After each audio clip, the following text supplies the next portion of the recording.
ወደ እርሱ በተወረደው አመነ፣ ምእመኖቹም እንደዚሁ አመኑ።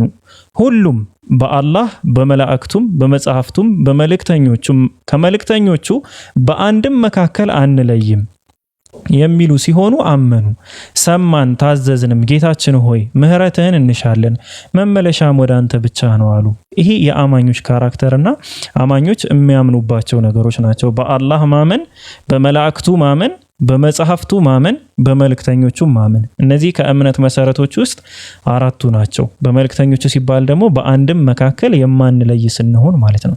በከፊሉ አምነን በከፊሉ አንለይም። ከዛ ቀጥሎ ምን ይላል? አላህ ነፍስን ከችሎታዋ በላይ አያስገድዳትም ይላል። ማንኛውም ሰው ከአቅሙ በላይ በሆነ ነገር በሚሰራው ነገር ከአቅሙ በላይ ሆኖበት በሚሰራው ነገር ሁሉ ተጠያቂ አይሆንም። ወይም ደግሞ ከአቅሙ በላይ ሆኖ ባልሰራው ነገር ላይ ተጠያቂ አይሆንም። የሆነ ትእዛዝ ወርዶ በዛ ትእዛዝ አልሰራም ለምን ከአቅሜ በላይ ነው ካለ በቃ ከአቅሙ በላይ ከሆነ አላህ Subhanahu Wa Ta'ala አይጠይቀውም። ለርሷ የሰራችው አላት አለ። በእርሷም ላይ ያፈራችው ኃጢያት አለባት። በሉ ጌታችን ሆይ ብንረሳ ወይም ብንስት አትያዘን፣ አትቅጣን።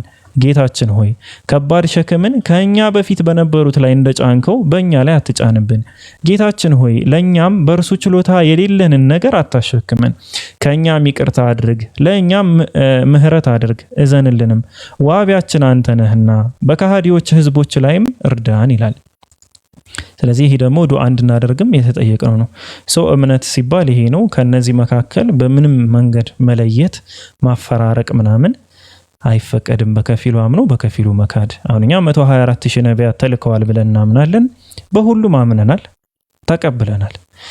ከነዛ ውስጥ 25ቱ በስም ተጠቅሰውልናል። አይ ቲንክ አንድ ሐዲስ ላይ ከቁርአን ውጭ ቁርአን ላይ 25 ተጠቅሷል። ከቁርአን ውጭ አንድ ወይ ሁለት ሐዲስ ላይ ተጠቅሷሉ፣ ሺዝ የሚባለውን ጨምሮ ማለት ነው።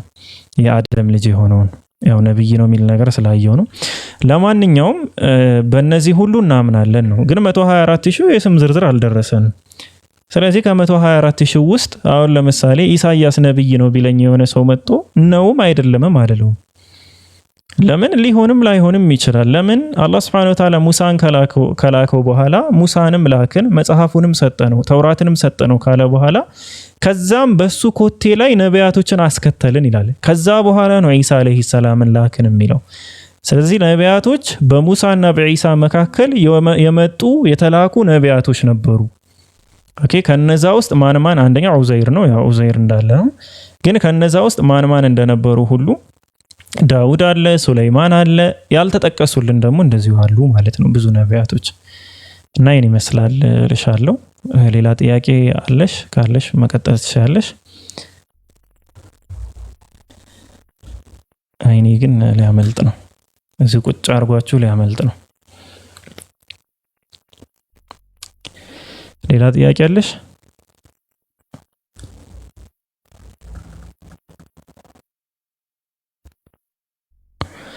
አንቺ ራስሽ ግን አለሽ? የለሽም? እሺ ክርስቲያኖች ካላችሁ ሪኩዌስት ላኩ። ክርስቲያኖች ካላችሁ ሪኩዌስት ላኩ። ክርስቲያኖች ካላችሁ ሪኩዌስት ላኩ።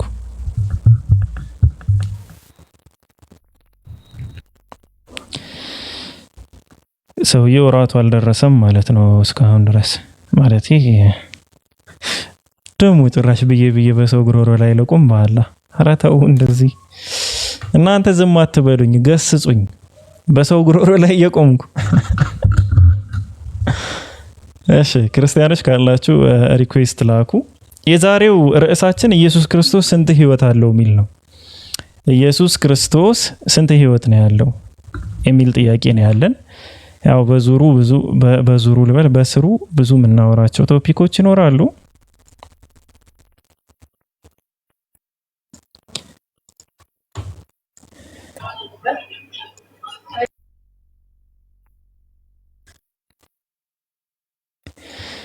እሺ ምእመናን ቢስሚላህ። ሰላም አለይኩም። ወአለይኩም ሰላም ወራህመቱላሂ ወበረካቱ። ትሰማያለሽ? ኔትወርክሽ ግን ቀይ አበርቷል። የኔ ድምጽ ይሰማሻል?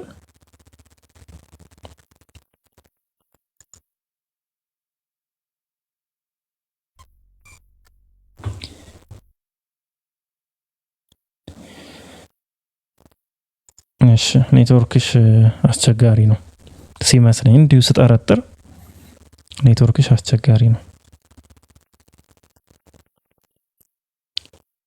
እኔማ እሰማለሁ እናንተ ትሰሙኛላችሁ። ኦኬ አሁን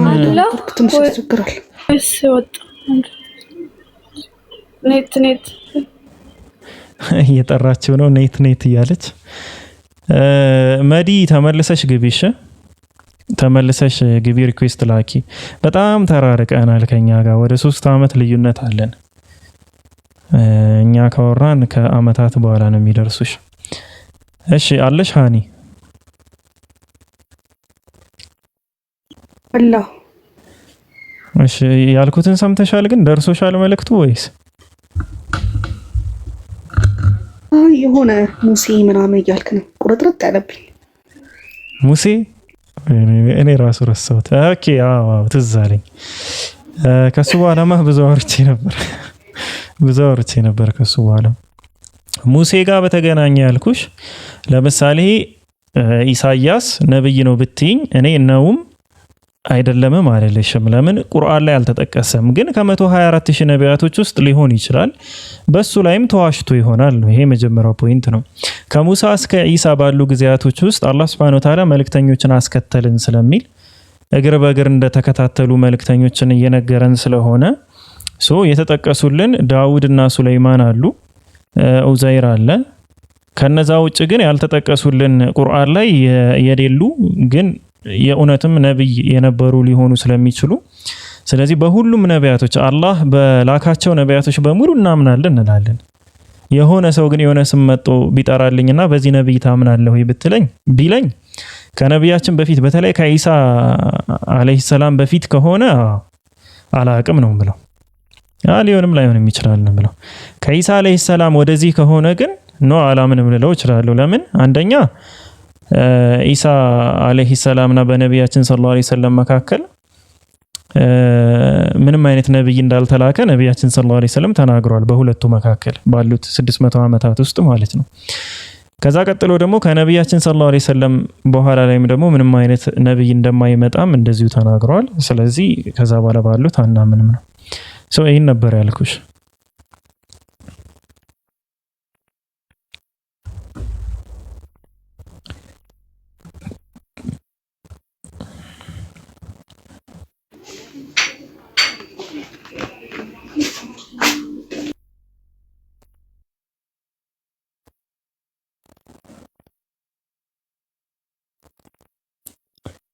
ተረድተሽዋል ጥያቄውን? ጥያቄውን አልኩ። አረ ሀሳቡ ዛሬ ማለት መልሱ ማለት ነው። ዛሬ ሳልከፍት ጀምሮ እኮ በቃ ሙሉ እንደተወዛገብኩ ጨረስኩት። አረ ደህና ሰው ጥሩ ሰዎች ምንድነው ኮሜንት ላይ ምንድነው የሆነ ነገር እየሸተተኝ ነው። ኮሜንት ላይ የሆነ ነገር እየሸተተኝ ነው። ስም ራሱ እኔ ማለት ፒቲ ሌላ አንድ ጥያቄ ልጠይቅህ? ይቻላል። እሺ መጽሐፍ ቅዱስና የቁርአን አቀማመጥ ማለት በጣም ነው የሚለያየው እና አሁን መጽሐፍ ቅዱስ ስለ ፍጥረት ለማወቅ ከፈለግ መጀመሪያ ላይ መጽሐፍ ቅዱስ ምዕራፍ ስትመለከትም ዘፍጥረት ብሎ ነው የሚጀምረው። ከአዳም መፈጠር በኋላ ስለ ትውልዱ ምናምን ስለ ኖህ፣ ስለ አብርሃም፣ ይስሐቅ ምናምን እያለ ይቀጥላል። ከዛ ስለ ኢየሱስም ወንጌሎች ምናምን እንመለከታለን። ግን ቁርአን ላይ እንደዛ አላየሁም። ዝብርቅርቅ ብለው ተደርድረው ምናምን ተሰባስበው አይደለም የተቀመጡትና ለምንድን ነው?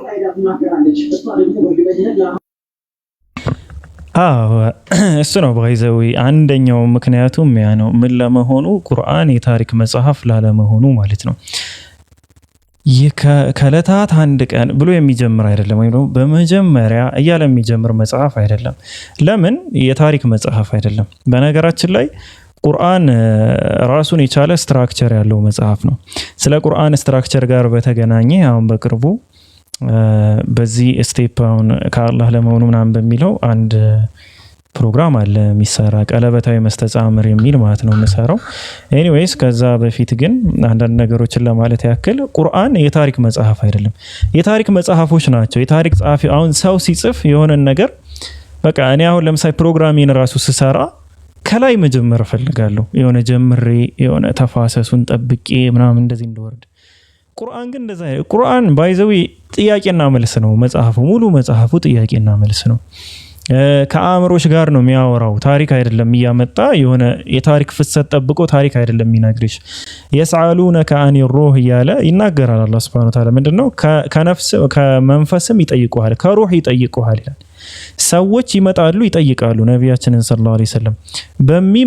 በሚጠይቁ ሰዓት አላህ ሱብሓነሁ ወተዓላ ምላሽ ነው የሚሰጣቸው ለነዛ ሰዎች። ግን የሚያስገርመው ነገር እሱ ሳይሆን ቁርአን ለምሳሌ ጥያቄና መልስ ሆኖ ለምሳሌ ሱረቱል በቀራ ቻፕተር 2 ሁለተኛው ምዕራፍ ላይ ብንገባ ሁለተኛው ምዕራፍ ሙሉ ምዕራፉ በአንድ አይደለም የወረደው። ማለት ሙሉ በአንድ አይደለም። ለምሳሌ ዛሬ 5 አንቀጾች ወርደው ከሆነ ከ1 እስከ 5 ማለት ነው ያሉት ወርደው ከሆነ ነገ ከ30 በኋላ ያለው ሊሆን ይችላል የሚወርደው። እንደየአስፈላጊነቱ ለ23 ዓመታት የወረደ መጽሐፍ ነው። ስለዚህ ቁርአን ራሱን የቻለ ስትራክቸር ያለው ራሱን የቻለ አካሄድ ያለው መጽሐፍ እንጂ የታሪክ መጽሐፍ አይደለም። ለዛ ነው መጀመሪያ ስንጀምር በምስጋና እንድንጀምር ያደርገንና ልክ ሱራ 2 ላይ ስንገባ አሊፍ ላም ሚም ካለ በኋላ ዛሊከል ኪታቡ ላ ረይበ ፊህ ሁደን ሊልሙተቂን ይላል። ይህ መጽሐፍ ከአላህ ለመሆኑ ጥርጥር የለበትም ለፈራህያን መሪ ነው ይላል። ስለዚህ ለፈራህያን መሪ ነው ሲል በምንድን ነው የሚመራው ነው። ከዛ ወርታሽ ብትወርጂ ሙሉን ብታነቢው ምናምን ራሱን የቻለ ስትራክቸር አለው ምልሻውን ከዚህ አንጻር ነው። እሱም ምን መሰለሽ ሱረቱል በቀራ ለምሳሌ ከ9 ይከፈላል። 9 የተለያዩ ሐሳቦችን ያነሳል። እሷን ፓርት ብቻ ላውራሽና ትንሽ ቀንጨብ አድርጊ ሜቢ ዛሬ ደግሞ አንቺ ከገባሽ ማለት ነው። ትላንት የሆነ ሰዓት አቋርጬ ነው የተውኩባቸው እነዚህ ሰዎች። እነዚህ እዚህ ጋር ያሉ ሰዎች የሚገባቸው አይነት አይደሉም እዚህ ሰፈር ያሉት። እሺ እንደ ምሳሌ ላንሳልሽና እስኪ አንተ ኦኬ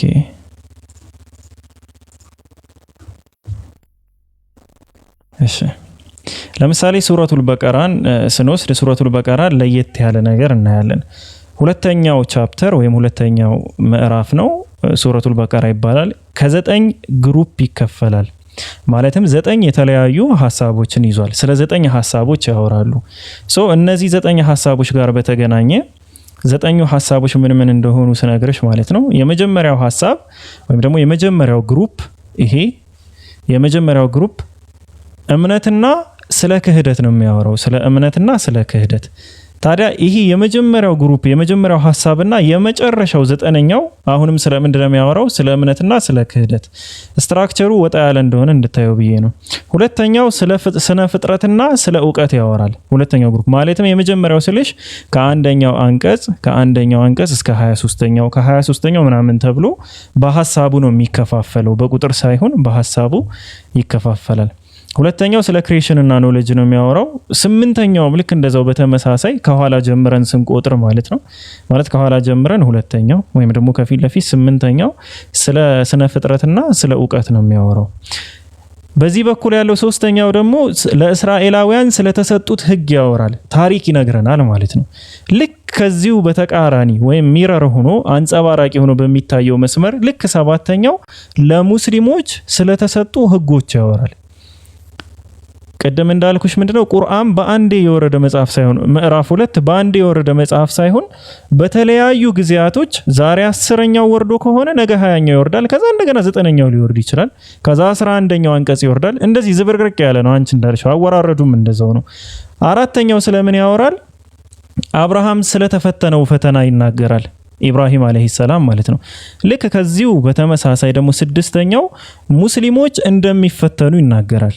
6ኛው ላይ ግሩፕ ላይ ያለው ሐሳብ ማለት ነው። አሁን መካከለኛው ሐሳብ ላይ ስንመጣ አላህ Subhanahu Wa Ta'ala በመካከለኛው ሐሳብ ምን ያስቀምጣል? የቂብላ መቀየርን ሐሳብ ይቀመጣል። 5ኛው መካከለኛው ያለው ግሩፕ 9 ስለሆነ ጎደሎ ነው።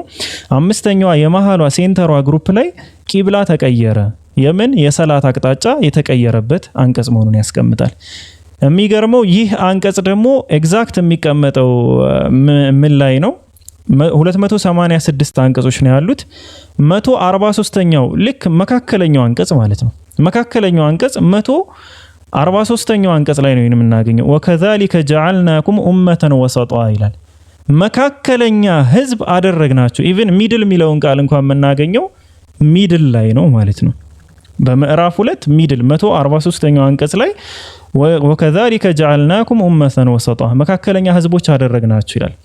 እዚሁ ጋር በተገናኘ እንደዚሁም እንደመራናችሁ በሰዎች ላይ መስካሪ ልትሆኑና መልእክተኛው በእናንተ ላይ መስካሪ ሆን ዘንድ ምርጥ ህዝቦች አደረግናችሁ መካከለኛ የሚለው ማለት ነው።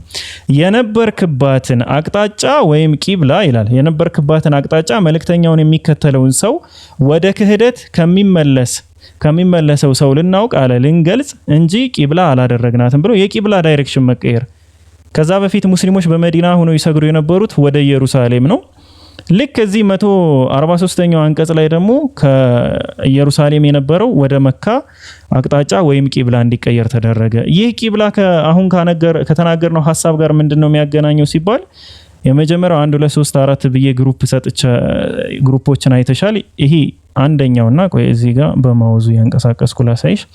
ይሄ አንደኛውና ይሄ 9ኛው አንድ አይነት ሐሳብ ነው ያለው። ሁለተኛውና 8ኛው፣ ሶስተኛውና 7ኛው ላይ ሲመጣ ሐሳቡ ይሄ እምነትና ክህደት ዕውቀትና ስነ ፍጥረት ካወራ በኋላ ልክ 3ኛው ላይ ሲመጣ ለእስራኤላውያን ስለተሰጡት ህግ ሲያወራ 7ኛው ላይ ስንመጣ ደግሞ ለሙስሊሞች ስለተሰጡት ህግ ያወራል። ልክ 4ኛው ላይ ስንመጣ አብርሃም መፈተኑን ይናገራል። 6ኛው ላይ ስንመጣ ሙስሊሞች እንደሚፈተኑ ያስቀምጣል። መካከለኛው ላይ ዳይሬክሽን ቼንጅ ይሆናል ማለት ነው። ስለዚህ እዚህ ጋር የምናያቸው ህጎች በሙሉ እዚህ ጋር የተቀመጡት ህጎች ዳይሬክሽናቸው ባጭሩ ተቀይሯል። ወደየት? ከ6 ወደ 9 ወዳሉት። ይሄ ምን ይባላል መሰለሽ? ቀለበታዊ መስተጻምር ይባላል። ልክ ስንሰራው እንደዚህ የሪንግ ቅርጽ ነው የሚይዘው ማለትም የቀለበትን ቅርጽ ይዛል ማለት ነው። ይሄ ሚረር ነው እንደምታዩ። የመጀመሪያው ግሩፕ እና ሁለተኛው ግሩፕ፣ የአንደኛው ግሩፕ አንጸባራቂ ወይም ደግሞ ተንጸባራቂ ነው። ይሄ ባጭሩ ትንሹን ነገር ለማሳየት ያክል ነው። የቁርአን ስትራክቸር ስልሽ ሙሉ መጽሐፉ እንደዚህ አይነት ስትራክቸር አለው ያልኩሽ አይደለም። እንደየእንትኖቹ እንደየምዕራፎቹ ይለያያል፣ ግን 70% በላዩ የዚህ አይነት ስትራክቸር አለው። ከዚህ ደግሞ የሚለየው ልንገርሽ። ሌላኛው ደግሞ ቀለል ያለው ያሁኑ ግን ገብቶሻል? ገብቶሻል?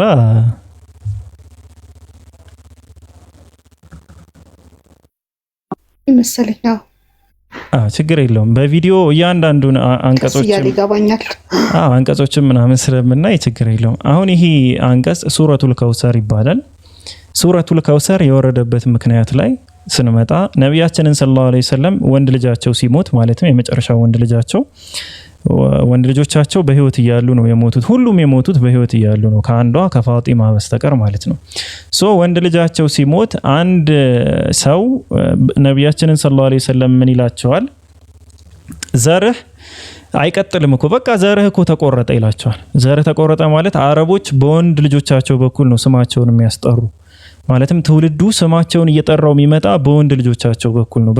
በሴቶች አይጠሩም። ለምሳሌ ነቢያችንን ሰለላሁ ዐለይሂ ወሰለም ብንወስድ እስከ አቡ ጧሊብ ከዛም አልፎ ቄዳር ምናምን ሁሉ አልፎ እስከ እስማኤል ድረስ የሚደርሰው በወንዶች በኩል ነው። ስለዚህ ስም በዛ በኩል ስለሆነ ስቲል ይጠራሉ፣ ዘር ማንዘራቸውን ይቆጥራሉ ማለት ነው። ወንድ ልጅ ካልወለድሽ ግን ዘርሽ አይቆጠርም። ስለዚህ እነዚህ ህፃናት ልጆች ደግሞ የነቢያችን ሰለላሁ ዐለይሂ ወሰለም ልጅ በልጅነታቸውን የሞቱት ሳያገቡ ሳይወልዱ ማለት ነው። ዘርህ ተቆረጠ ብለው ይሳደባሉ። ከዛም ወደፊትም ያንተ ስም በስፋት አይወሳም ነው ወደፊትም ቢሆን። ይህንን በተናገረ ሰዓት አላህ Subhanahu Wa Ta'ala ይህንን የቁርአን ምዕራፍ ያወርዳል። ቅድም ያየነው በቁርአን ውስጥ ትልቁ ምዕራፍ ብዙ አንቀጾች የያዙት ሲሆን ይሄ ደግሞ በቁርአን ውስጥ ትንሹ ነው። 3 አንቀጾች ብቻ ያሏት ትንሿ ምዕራፍ ማለት ሱረቱል ከውሰር ነው። ሱረቱል ከውሰር ኢና አዕጠይናከል ከውሰር ብሎ ይጀምራል። ፈሰሊ ሊረቢከ ወንሐር ኢነ ሻኒዐከ ሁወል አብተር። ሻኒዐከ ሁወል አብተር ይላል። ኢና አዕጠይናከል ከውሰር ማለት እኛ ብዙ መልካም ነገሮችን ሰጠን። ሐውድ የሚባል ጥሙ የማይቋረጥ የጀነት መጠጥ አለ። ሶ ያንንም ጭምር ሰጠንህ ለአንተ ኡመት ማለት ነውና ለሳቸው ፈሰሊ ሊረቢከ ወነሐር ለጌታህ ብቻ ስገድ ለእርሱም ብቻ መስዋዕትነት አቅርብ። ስትሰዋ በግ ምናምን ስታርድ በሱ ስም ብቻ ነው መስዋዕት አቅርባል። ኢነ ሻኒዐከ ሁወል አብተር ይላል። ያ አንተን ጎደሎ ብሎ የጠራህ ያ የሰደበህ ሰው እሱ ነው ዘሩ የተቆረጠ፣ እሱ ነው አስተዋሽ የሌለው ስሙ የማይነሳ ነው። ነቢያችን ሰለላሁ ዐለይሂ ወሰለም አሁን ዛሬ እንኳን ላይቭ ከገባው ስንቴ ነው ስማቸውን ያነሳው፣ ስንቴ ነው ሰለዋት ያወረድኩት። እኔ ነቢዩ መሐመድ ስል ሌሎች ሰዎች ሰለላሁ ዐለይሂ ወሰለም ይላሉ። መወሳትህንም በአንተ ላይ ከፍ አደረግን ይላል። ይሄ ለዛ ምላሽ የተሰጠ ሲሆን በአረብኛ ደረጃ ደግሞ ቁጥሮች የምሉእነት ምሳሌ ናቸው፣ ማለትም የብዛት ምሳሌ ናቸው። ለምሳሌ 10 ሲባል በጣም ብዙ ማለት ነው። 30 ሲባል ብዙ ማለት ነው። 70 ሲባል ብዙ ማለት ነው። 72፣ 73፣ 71 አሁን ስለ አይሁዶች መከፋፈል የሚያወራው ስለ ጀነት ሴቶች ተብሎ የሚወራው 70,000 ሰዎች ይከተሉታልም ሲባል ኤግዛክት 70,000 ወይም ያ ቁጥር ራሱ ሳይሆን ብዜትንና ግነትን ለመግለጽ የሚመጣ ነው። 10ም ልክ እንደዛው ማለት ነው። ሶ እቺ አንቀጽ የወረደችው በ10ኛ ቀን ላይ ነው። ግን ለየት የሚያደርገው ምንድነው ሲባል የምሉእነት ወይም የብዛት መገለጫ ኢቭን ከቃሎቹ በላይ ብዝሃነትን በቁጥር የገለጸ ምዕራፍ ነው። ይሄ ምዕራፍ እንዴት ካልን እንየው። ኢና አንድ ቃል ነው። እነዚህ ሙሉ ምዕራፏ ላይ ያሉት ሶስቱም አንቀጾች ከ10 ቃላቶች የተዋቀሩች ነች። እቺ ብቻ ከ10 ቃላቶች የተዋቀረች ነች። ኢና አንድ ቃል፣ አዕጠይናከ 2 ቃል፣ አልከውተር 3 ቃል፣ ፈሰሊ 4ኛ ቃል፣ ሊረቢከ 5ኛ ቃል፣ ወንሐር 6ኛ ቃል፣ ኢና አሁንም 7ኛ ቃል፣ ሻኒዐከ 8ኛ ቃል፣ ሁወ 9ኛ ቃል፣ አልአብተር 10ኛ ቃል ማለት ነው። ያልተደጋገሙ ፊደሎች ደግሞ ከዚህው ምዕራፍ ላይ ያልተደጋገሙ ፊደሎች ሲቆጠሩ እነዚህ ያልተደጋገሙ ማለትም አንዳንድ ጊዜ ብቻ የተጠቀሱ ፊደላቶች በየአንቀጹ ላይ የመጀመሪያው አንቀጽ ላይ 10 ናቸው። አንዳንድ ፊደሎች ብቻ ማለት ነው ሲቆጠሩ። ሁለተኛው አንቀጽ ላይ አሁንም 10 ናቸው። ሶስተኛው አንቀጽ ላይም አሁንም 10 ናቸው።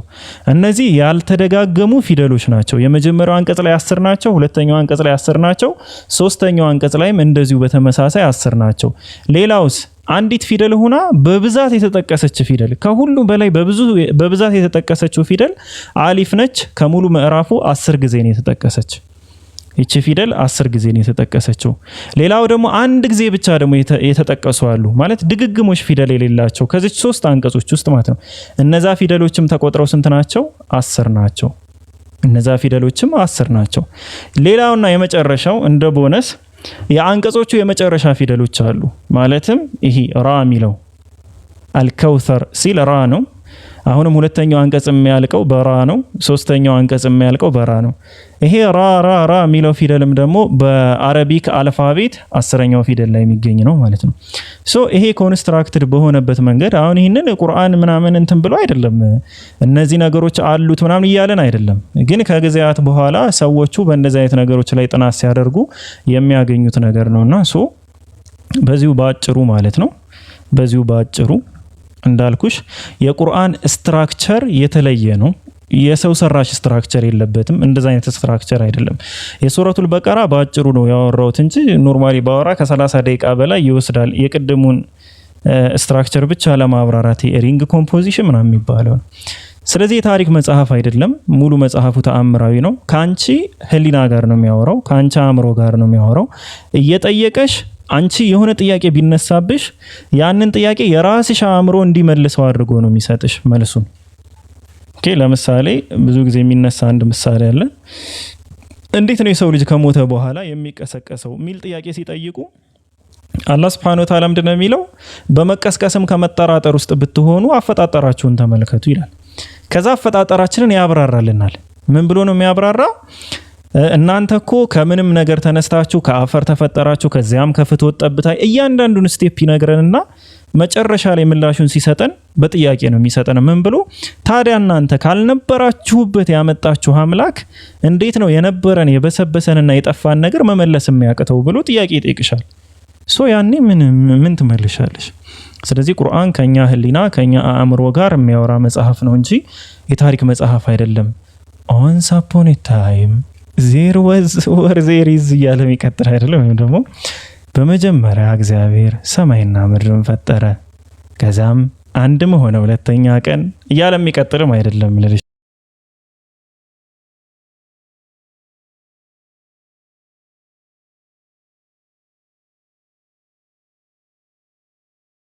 አይደለም ነው።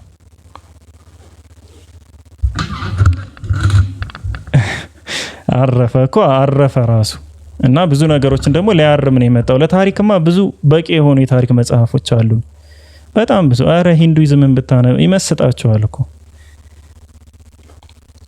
እዛ ላይ ያሉ ታሪኮች እኮ ገራሚ ታሪኮች አሉ። ውፍ አለ ምናምን ይላል እሱማ።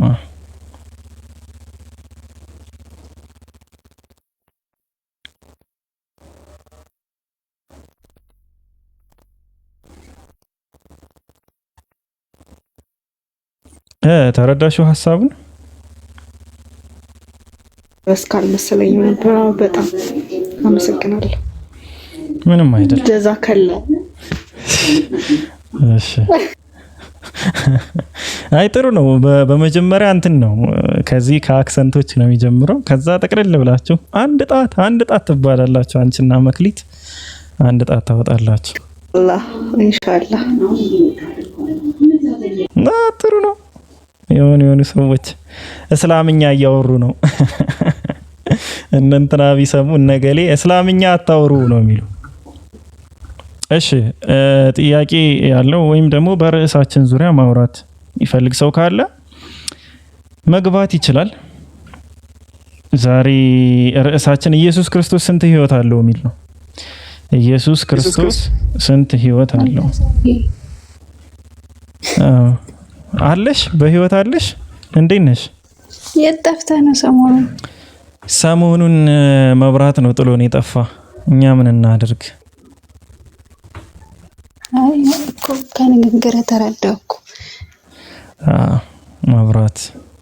መብራት ጥሎብን ጠፋ እኮ። ደህና እንኳን ዩቲዩብ ላይ አልጠፋም ነበር በሌላ ቢሆን። እኔማ የሆነ ሼር ሳረግበቅም አትመልስም ምናምን። ከዛ በጣም ብዙ ሰው ከኔ ለማንኛውም ሻሃዳ ኢንሻአላህ አልሐምዱሊላህ። ማሻአላህ ተባረከላህ። መብሩክ ያ ጀማ። ተክቢር ለካ መብሩክ ያ ጀማ፣ ተክቢር ያ ጀማ። ዛሬ ቀንማ የዙረት ቀን ነው። ተክቢር። አዎ አንድ ሰው ብቻ ነው ያያል። አዎ አንድ ሰው። አረቀ ልመልስበት። የት ነበርክ? ቆይ አንተ እስከ ዛሬ ፒፒ ምንድነው? እኔ ያው ኢክራም ልንገርክ አሉ ተሰብስበው ኢክራም የሚል ስም አሸከሙኝ። እኔ ትርጉሙ ራሱ ምን እንደሆነ አላውቅም። ራሱ አልለመድኩትም ስሙ። ኢክራም ስሙ አፍ ላይ ራሱ በጣም ነው የሚያምር፣ በጣም የሚያምር ስም ነው ያለው። መክሊት ምን ማለት ነው? መክሊት እኔ አባቴን ያወጣልኝ። መክሊት ማለት ስጦታ፣ ገንዘብ መሰጠት ማለት ነው። ለቤት የመጀመሪያ ልጅ እኔ ነኝ። አረ አንቺ ነው መጀመሪያ የጀመርሽው። አይ ጥሩ ነው። መክሊት ባይዘው የሚያምር ስም ነው መክሊት። እኔ በነገራችን ላይ አማርኛ ስሞች ይመቹኛል እና ቆንጆ ስም ነው። ኢክራምም ደግሞ በጣም የሚያምር ስም ነው። እንግዲህ ማነው ኡስታዝ ጀማልና ሰብሰብ ብለው በቃ ከመክሊት ጋር የሚሄደው ከጥያቄ አጠያየቅሽ ጋር የሚሄደው ኢክራም ነው አሉ። ስምሽ ማነው ሲሉኝ ግን እየከበደኝ ነው። ኢክራም የሚለው ስም ይከብዳል እንዴ? አደምዶ አልኩኝ። ለዛ ፕሮፋይል ላይ ስሜን የጻፍኩት። ስታዩ ትዝ እንዲልሽ ስምሽ ማነው? ቆይ አንድ የመጣው ፕሮፋይልን አይችልምታ። ይሄ ከባድ ነው። ለማንኛውም ማሻአላህ ደስ ይላል። ደግሞ ከስሜ ጋር ትርጉሙ አንድ ነው መሰለኝ፣ ኢክራምና መክሊት። አዎ ተመሳሳይ ነው ትርጉሙ። ለዛ እኮ ይመስለኛል ኢክራም ያሉሽ። አንቺ የእስላምኛ ስም ፈልገሽ ነው?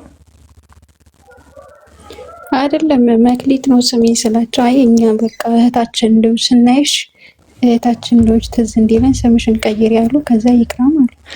እኔም ማህደረ መለኮት ነው ስሜ። አሁንም ማህደረ። አረ ተነፈስኩት ዛሬ ብዙ ነገር እያመለጠኝ ነው። በቃ ሰዎች ደህና አደሩ። ምንም አንሰራም፣ ምንም አያስፈልግም ዛሬ ምንም ወቅት ይላፋለች ሪከርድ።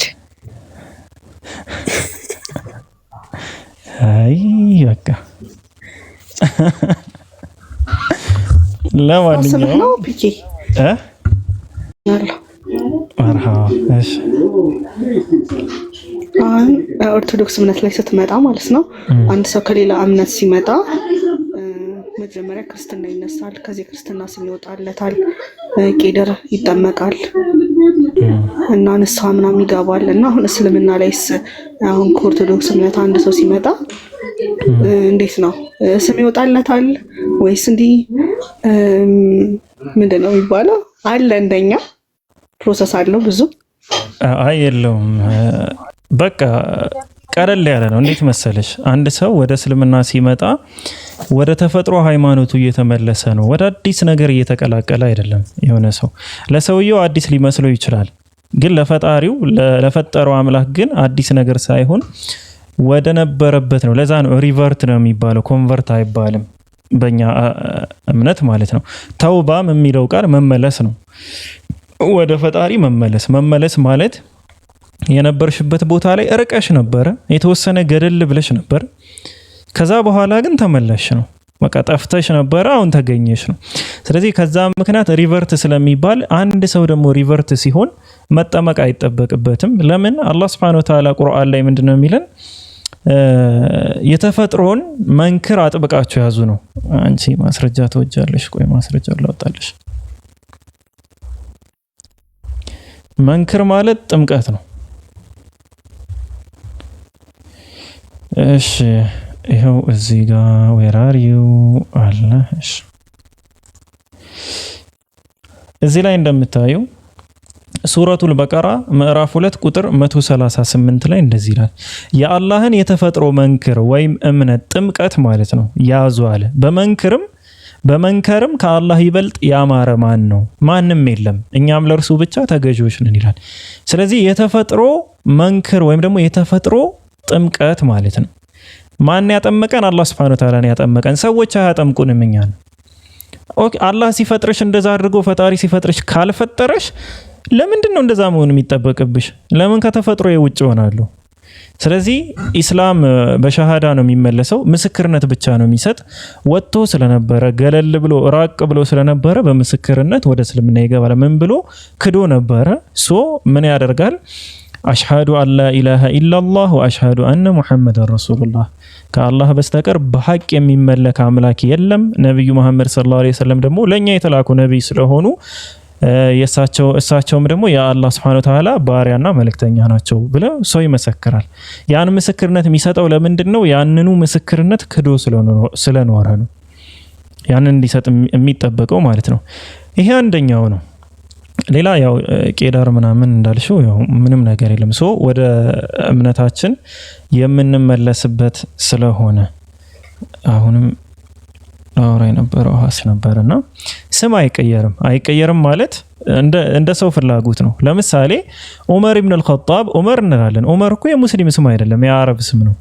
ዑመር ሲባል የመጀመሪያ ያ ዑመር እኛ የምናውቀው ዑመር ኢብኑ አልኸጣብ ይባላል። ያ ዑመር ኢብኑ አልኸጣብ ነብያችንን ሰለላሁ ዐለይሂ ወሰለም ለመግደል 21 ጊዜ ሞክሮ በመጨረሻም በቁርአን አማካኝነት የሰለመ ሰው ነው። ስሙ ተቀየረ እንደ ያልተቀየረም ዑመር ነው። አቡበክር ነው። ገባሽ? ዑስማን ነው። ግን የተቀየሩ ስሞች አልነበሩም ወይ ሲባል አይ ነበሩ። ምን አይነት ስሞች? አብዱል ሸምስ፣ ይሄ አብዱል ዑዛ ምናምን የሚባሉ ፍጥረታትን የጠቀሱ ጣዖታትን የገሌ ባሪያ የሚባሉ ስሞች ነበሩ፣ ከጣዖታት ጋር የተገናኙ። እነዛ ስሞች አብዱላህ፣ አብዱልረዛቅ በመባል ወደ አላህ የአላህ ባሪያ መሆናቸውን በመግለጽ ማለት ነው ስማቸው ወደዛ እንዲቀየር ይደረጋል። ልክ እንደ ገብረ እግዚአብሔር፣ ኃይለ ሚካኤል ምናምን አይነት ስም ያለው ወለተ ሐና፣ ወለተ ማርያም እንደዚህ አይነት ስሞች ያሏቸው ከሆኑ ያ ስም መቀየሩ ግዴታ ነው ማለት ነው። ለምን? አምልኮን ስለሚያመለክት፣ ሰው ደግሞ ከአላህ ውጪ የማንም ባሪያ ስላልሆነ። ሌላውስ ሙሉ ጌታ የሚባል ስም አሁን ለምሳሌ ይሄው መቀየር ግዴታ ያለበት ስም ነው። ለምን? ሙሉ ጌታ የሚባል ከአምላክ ውጪ የለም ነው። ኦኬ ሙሉጌታ እንደዚህ ከአላህ ስሞች ጋር የሚጋጩ ስሞችም አሉ። የአላህ ብቻ ካራክተሮች የሆኑ የዛ አይነት ጌታቸው ምናምን የዚህ አይነት ስያሜው የሚሰጡ ከሆነ እነዚህ ስያሜ እንዲቀየሩ ይደረጋል እንጂ ከዛ ውጭ አማርኛ ስም ያለው ሰው በአማርኛ ስሙ ይጸድቃል ይገባል ማለት ነው። መክሊት አሁን አማርኛ ስም ነው። ምንም እንትን የሚል ነገር የለውም። ምንድነው የሚባለው? ይሄ ከሃይማኖት ጋር የሚያገናኝ ምናምን ነገር የለውም። ሶ መለኮት ጋር የተገናኘ ስም ስላልሆነ እነዚህ ስያሜዎች አይቀየሩም። እነ ቃል ኪዳን ብዙ ስያሜዎች አሉ አማርኛ አሜን ምናምን። አሁን እነዚህ አማርኛ ስሞች በአሚንም ይመጣል በርግጥ እነ ኤልያስ ይስሐቅም ይስሐቅ እነዚህ ሁሉም ተመሳሳይ ናቸው። አሸብር አንበርብር እንትን ያዛቸው እንደዚህ አይነት ስሞች ነው። እንደዚህ አይነት ሰዎች ደግሞ ሽብርን የሚቀሰቅሱ ስለሆነና መልካም ስሜት ስለሌላቸው አይፈቀዱም። የተከለከሉ ስሞች ናቸው። ባይዘዊ በስም ደረጃ እንደዚህ አይነት ስም ለልጆች ማውጣት አይፈቀድም። በእስልምና ክልክል ነው። እነ ስቡ እጅ ከፍንጅ እነዚያ የወደቁ ነገሮች ናቸው። ከወደቁ መላእክት ላይ ድሮ ተውጣጥተው የመጡ ሲሆን ምናምን ብዬ ለኩፋሪ ላይ ልግባባችሁ ተውት። ስቡ ሰላም ብያለሁ። ለማንኛውም ከታች ስላየው ነው እና ይሄን ይመስላል ማለት ነው። ሃኒ ቃል አሁን እስልምና ስንቀበል ላኢላሃ ኢላላህ ሙሐመድ ምናምን አላውቅም። ከዛ በኋላ ያለውን ይቅርታ ችግር የለውም። እሺ ሙሐመድ ማለቱ ዘጋ አስፈላጊነቱ ምንድነው? አው ላንቺ የተላከ አንድ ነብይ አለ። ቅድም ምን ብዬሻለሁ መሰለሽ? ላንቺ የተላከ ነብይ አለ። ኦኬ ያንን ነብይ መቀበልሽን መመስከር አለብሽ። ገባሽ? ያ ነብይ ላንቺ የተላከ ለምሳሌ ከነቢያችን ሰለላሁ ዐለይሂ ወሰለም በፊት የነበሩ ህዝቦች ሙሐመዱ ረሱሉላህ አይሉም። ኢሳ ግን የማለት ግዴታ አለባቸው። በኢሳ ስለሆነ መልእክቱ የሚደርሳቸው። ከኢሳ በፊትስ ሙሴ የማለት ግዴታ አለባቸው። ሶ ያ ማለት ምን ማለት ነው? በመልእክተኞችም በአንድም ሳንለይ የምናምንን የሚለው ጋር ተያያዥነት አለው። ካልሆነ ምስክርነት በሌላ ነብይ በሌላ አካል አይሰጥም። ለምን ሲባል ኡማ የሚባል ነገር አለ። ኡማ ማለት ህዝብ ነው። እኛ የነቢያችን ሰለላሁ ዐለይሂ ወሰለም ኡማዎች ነን፣ ህዝቦች ነን። ተጠሪነታቸው ለኛ ነው። ነቢያችን ሰለላሁ ዐለይሂ ወሰለም የኛ ተጠሪ ናቸው፣ የኛ ኃላፊ ናቸው ማለት ነው። ሶ ተጠሪነታቸው ለኛ ነው። ስለዚህ እኛ ደግሞ ኦነራችን እሳቸው ስለሆኑ ማለትም ሊደር ብዬ ልውሰደው፣ ሊደራችን እሳቸው ስለሆኑ የእሳቸውን ሊደርነት መመስከር አለብን። ገባሽ? በኢሳ አለይሂ ሰላምም ዘመን የኢሳ ኡማዎች ከሆኑ የኢሳ ህዝቦች ከሆኑ አሁንም ተጠሪነታቸው ኢሳ ተጠሪነቱ ለዛ ህዝብ ነው። ለምን ነቢያቶች የሚጠየቁት በህዝቦቻቸው ጋር በተገናኘ ነው። ለምሳሌ እኛ የምንጠየቀው አላህን አምነሃል አላመንክም ነው። በትንሳኤ ቀን አማኝነህ ከሃዲነህ ለአንተ የተላከው ነብይ ማን ነው ምናምን የሚል ነው። ነቢያቶች አላህን አምነሃል አላመንክም የሚል ጥያቄ ውስጥ አይገቡም። የነሱ ፈተና ከኛ ፈተና ውጭ ነው። ምንድነው የሚጠየቁት? መልእክቱን አድርሰሃል አላደረስክም ነው። ሰው አድርሻለሁ ይላል። ካደረሳቸው ሰዎች ውስጥ ደግሞ እሱን ማድረሱን የሚመሰክሩ ሰዎች መልእክቱ ደርሶናል ብለው ምስክርነት እየሰጡ ነው። ስለዚህ ያንን መልእክት ማድረሳቸውን የትኛውም ነብይ ማለት ነው የራሱ ህዝብ የሆነው ኡማ የሆነው የደረሰበት አካል ምስክርነትን ይሰጣል ለዛ ነብይ ማለት ነው። ለዛ ነው ነቢያችን ሰለላሁ ዐለይሂ ወሰለም ሐጀተል ወዳአ ወይም የመሰናበቻው ሐጅ ላይ ቆመው ምንድነው ያሉት? አድርሻለሁ መልእክቱን ብለው ደጋግመው ጠየቁ። ሶስት የጠየቁ አው እርሱ አድርሰዋል ብለው መለሱ። ስለዚህ አላህ Subhanahu Wa Ta'ala መላእክቶችንም እነዚህ ሰዎች ፊት በቃ ምስክር ሁኑኝ አሏቸው። ማድረሴን ምስክር ሁኑ። ስለዚህ እነዚህ ሰዎች አሁን አንቺ አሽሃዱ አን ላ ኢላሃ ኢላላህ ወአሽሃዱ አነ ሙሐመደን ረሱሉላህ ስትይ መልእክቱ ደርሶኛል ነው። ገባሽ? የእሳቸው ተጠሪ ነኝ፣ የእሳቸው ኡማ ነኝ፣ መልእክቱ ደርሶኛል። እሺ ግን አሁን ቁርአን ላይ ያለ ይሄ ነገር ምን የሚለው በመልእክተኞች ማመን ሸሃዳ ሲያዝ እንደዚህ እንደሚባል አለ ቁርአን ላይ? አው አሁን እሺ ቆይ አንዴ ጠብቂኝ። እንትኖቹ አሉ። ነብዩ መሐመድ በፊት በኢሳ ከዛ በፊት የነበሩት እስልምናን ሲቀበሉ እንደዛ እንደሚሉስ አለ ቁርአን ላይ ተቀምጧል። እስኪ እሱ ጋር በተመለከተ ማስተውሰው የሆነ አንቀጽ ነበር። ሐዋርያቶቹ መስክረዋል። ባይዘው የሐዋርያቶቹ ምስክርነት ጋር በተገናኘ አለ የተቀመጠ ነገር። አንዴሽ እልባቶች ነው የሚለው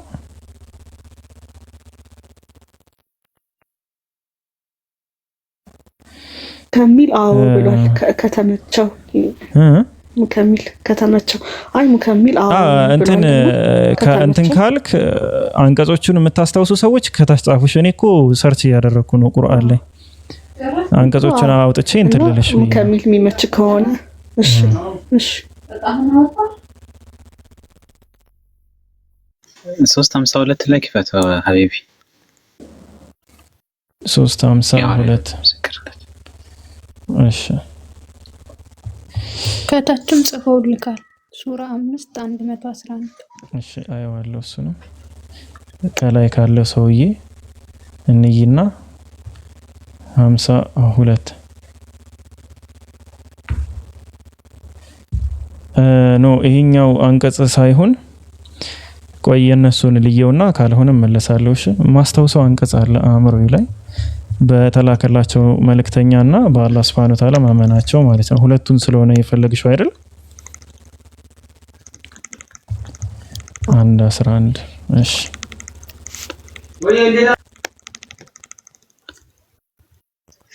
ኦኬ 5 ነው ለካ አንዴ መጣው ትንሽ ነው። እሺ ዛሬ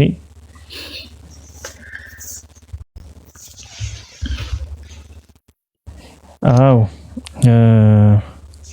ምዕራፍ 5 ቁጥር 111 ላይ ነው ያለው። እኔም የፈለኩት ቃል ይሄን ነበረ። ወደ ሐዋርያትም ይላል በሌና በመልእክተኛዬ እመኑ በማለት ባዘዝኩ ጊዜ አስታውስ፣ አመንን እኛ ሙስሊሞች መሆናችንን መስክራሉ ይላል። ስለዚህ ትእዛዙ ምንድነው? በአላህ Subhanahu Wa Ta'ala እና በመልእክተኛዬ እመኑ የሚል ነው። የአላህ Subhanahu Wa Ta'ala መልእክተኛ የነበሩት በዚህ በሐዋርያት ዘመን ማን ነው? ኢሳ አለይሂ ሰላም ነው።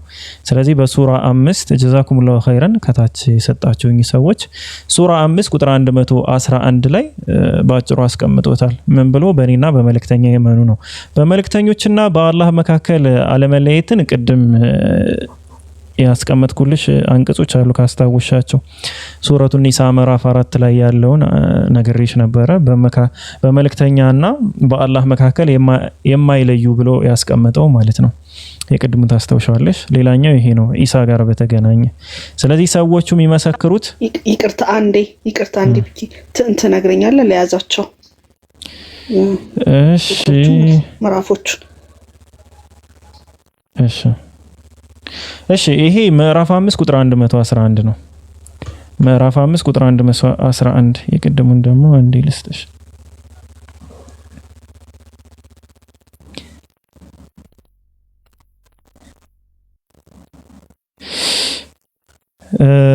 ምዕራፍ 2 ቁጥር 284 ላይ ያለውን ቅድም አስቀምጬልሽ ነበር። በመልእክተኞቹና በአላህ መካከል በመልእክተኞች መካከል ማበላለጥ እንደማይቻል ማለት ነው። ሌላው ሱረቱ ኒሳ ነው ምዕራፍ 4 ቁጥር 150 እንዴ ልክፈተውና ቁጥር 150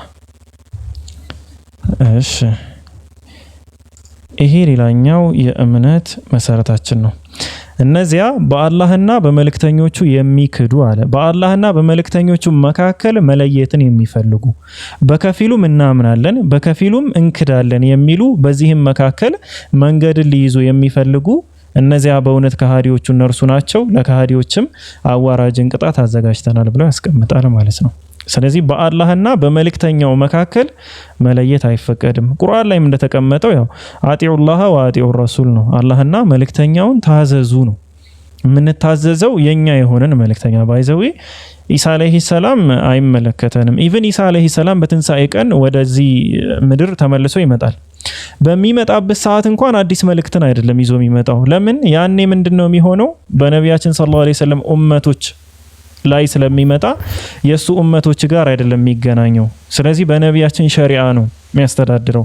እንደምን ሆኖ ነው የሚመጣ? እንደ ሊደር እንደ አንድ መሪ ሆኖ ነው የሚመጣ እንጂ ላይክ ከዛ በፊት አንድ የሚዩት ላደርግ እገደዳለሁ ሞዴላችን እንጂ ከዛ በፊት እንደነበረው የራሱን ኡማ ሊያገለግል አይደለም የሚመጣው ማለት ነው። የነቢያችንን ኡማ ነው ሰው የሚያስተዳድረው። በነቢያችን ሰለላሁ ዐለይሂ ወሰለም ሸሪዓ ነው፣ ህግ ነው። ለሳቸው በነቢያችን ሸሪዓ ስልሽ ለሳቸው በተሰጠው ህግ ማለት ነው እንጂ ሸሪዓ በሙሉ የአላህ ነው። የነቢያቶች አስተላላፊ ብቻ ናቸው። ሶ ኢሳ አለይሂ ሰላምም አሁን ቅድም ይፈተናሉ ስልሽ ኢሳ አለይሂ ሰላም በትንሳኤ ቀን የሚጠየቀው ምንድነው? አንተ ቁልተ ሊናስ ተኺዙኒ ወኡሚ ኢላሃይኒ ሚን ዱኒላህ ነው። ከአላህ ውጭ እኔና እናቴን አምላክ አድርጋችሁ ያዙ ብለሃልን ተብሎ ነው የሚጠየቀው። መልእክት ማስተላለፋቸውን ነው የሚጠየቁት ነቢያቶች፣ እምነትና ክህደታቸውን አይደለም። እንዲህ ብለህ አስተላልፈሃል ወይ? ለምን ያንተ ኡማ ያንተ ህዝብ የሆኑት አካላቶች እንደዚህ ብለው ነው ያስተማሩት እያስተማሩ ያሉት። ሶ እንዲህ ብለህ አስተላልፈሃል ወይ የሚል ጥያቄ ነው የሚጠየቁት ማለት ነው። ማን? ኢሳ አለይሂ ሰላም። ኦኬ እሺ፣ ስልኬን ቻርጅ ላደርግ እገደዳለሁ። ሀኒ ተመለሰልሽ መቸኝ እንዳትረሳው። ለምን ከ5 ከ6 ቀን በኋላ ይሄንን የሰላም ታመላለሰን ስትደግሞ በደንብ መስማት ስለምፈልግ እንዳትረሳው። እሺ የጌታ ሰው